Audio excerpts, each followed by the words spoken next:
Assalamualaikum warahmatullahi wabarakatuh. Perkenalkan, nama saya Fitri Ayuni, mahasiswi Universitas Islam Negeri Kiai Haji Ahmad Siddiq Jember, Fakultas Usuluddin Adab dan Humaniora, Prodi Ilmu Al-Quran dan Tafsir, NIM U 2019-1018. Pada kesempatan kali ini, saya akan menjelaskan mengenai teori semiotika Charles Sanders Peirce.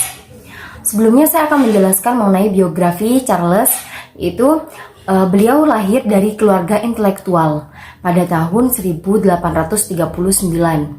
Ayahnya merupakan profesor matematika di Universitas Harvard.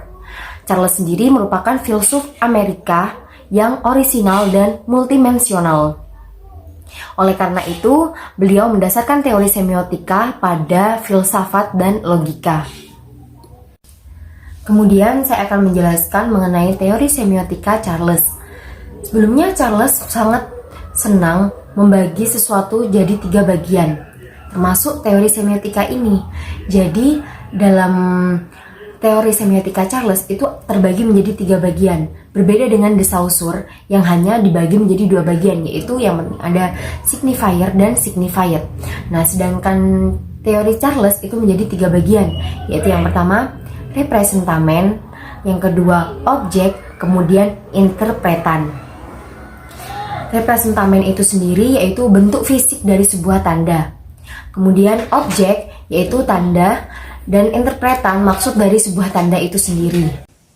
Kemudian dari ketiga bagian tersebut dibagi lagi menjadi ketiga bagian dari masing-masing bagian tersebut. Yaitu yang pertama representamen dibagi menjadi 3, yaitu yang pertama qualisign, legisign, dan sign. Dan objek juga dibagi menjadi 3 bagian, yaitu icon, index, dan juga simbol. Interpretan juga demikian dibagi menjadi 3 bagian, yaitu yang pertama reme, design, dan argumen.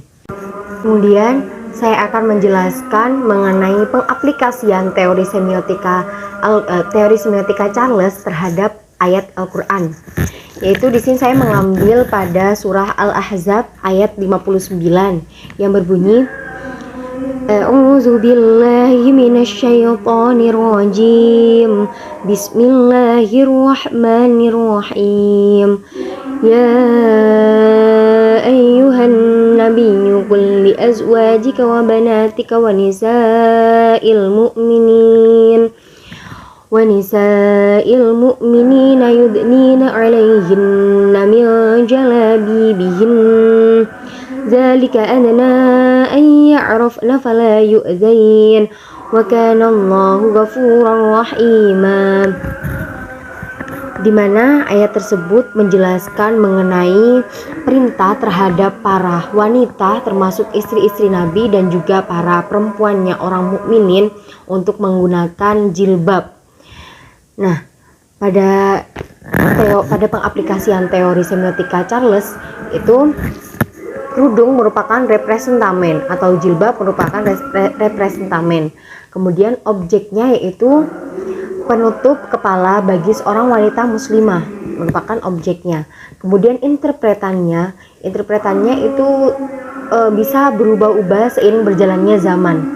Seperti kerudung pada zaman dulu itu dianggap merupakan tanda kesolehan seorang wanita. Kemudian seiring berjalannya waktu dianggap menjadi busana yang sangat kolot bagi seorang wanita atau enggak gaul. Bahkan beberapa pekerjaan di dunia presenter itu tidak menerima wanita yang berjilbab begitu. Kemudian seiring berjalannya waktu pada tahun 2000-an jilbab sendiri menjadi sebuah tren busana di kalangan wanita sendiri, sehingga banyak seorang wanita yang memakai kerudung mengatasnamakan jilbab untuk menutup kepalanya dan juga menjadikan tren bagi jilbab itu sendiri. Demikian yang bisa saya sampaikan mengenai teori semiotika Charles Sanders Peirce. Kurang lebihnya mohon maaf. Wassalamualaikum warahmatullahi wabarakatuh.